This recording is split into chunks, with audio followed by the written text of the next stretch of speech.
How to fix message not sending on Telegram in iPhone 12. So let's start the video. First of all, if you want to fix this problem, then firstly swipe down to your control center, and here you can turn on or off your airplane mode 2 to 3 times. After that, go back to your home screen and check your internet connection works properly or not. After checking your internet connection, then open your settings and click on general, and then click on iPhone storage.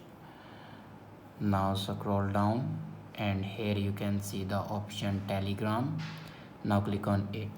Now here you can offload your Telegram app and reinstall it. Now click on offload app, and then click on reinstall app. After doing these steps, your problem will be fixed.